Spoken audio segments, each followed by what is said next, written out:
Hi friends, welcome to my magic study channel. आज हम लोग मैजिक स्टडी चैनल में डेटाबेस डेवलपमेंट बेसिस के कुछ इम्पॉर्टेंट टॉपिक के बारे में पढ़ेंगे। तो चलिए स्टार्ट करते हैं। पहला हमारा आता है DDL, डेटा डेफिनेशन लैंग्वेज।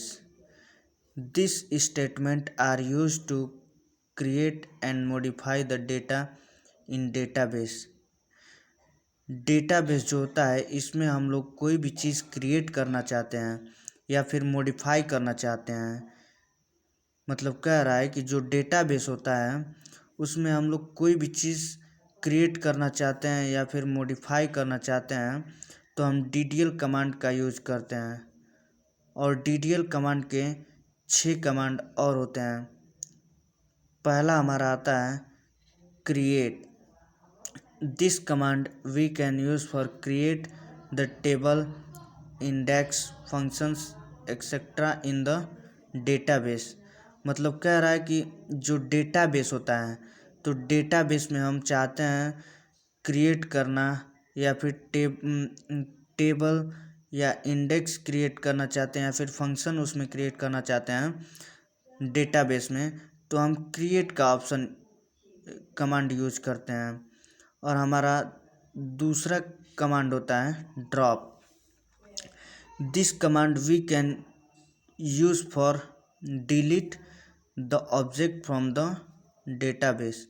मतलब कह रहा है कि अगर जो डेटाबेस में से हम कोई भी चीज़ डिलीट करना चाहते हैं, कोई भी ऑब्जेक्ट मतलब डिलीट करना चाहते हैं, तो हम लोग ड्रॉप कमांड का यूज़ करते हैं। और हमारा तीसरा आता है alter. This command we can use for add the table and delete और modify the table in database. मतलब कह रहा है कि जो डेटाबेस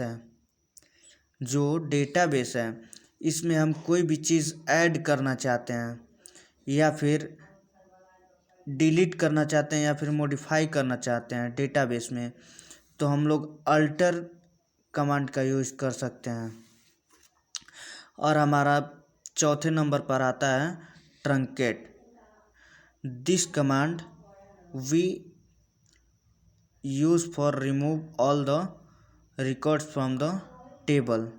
मतलब कह रहा है कि जो भी डेटाबेस है हमारा, मतलब कि जो हमारा डेटाबेस है उसमें से हम चाहते हैं कि मतलब कोई भी रिकॉर्ड है टेबल में उसे हम रिमूव करना चाहते हैं, पूरे टेबल को रिमूव करना चाहते हैं, तो हम ट्रंकेट कमांड का यूज करके उसे रिमूव कर सकते हैं पूरे रिकॉर्ड्स को। ठीक, अब हमारा लास्ट 5वें नंबर पर आता है comment. This command we can use for add the comment in database.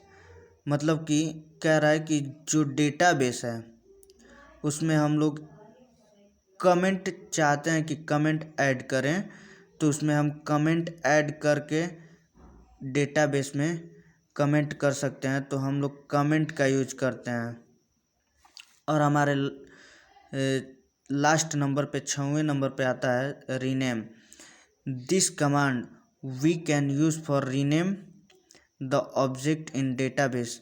अगर जो कोई भी डेटाबेस है उसमें हम चाहते हैं कि रीनेम करें या फिर कोई भी चीज़ उसमें कोई भी ऑब्जेक्ट है उसमें हम चाहते हैं कि रीनेम करें, दोबारा लिखें, तो हम रीनेम कमांड का यूज करके हम लोग डेटाबेस में रीनेम कर सकते हैं।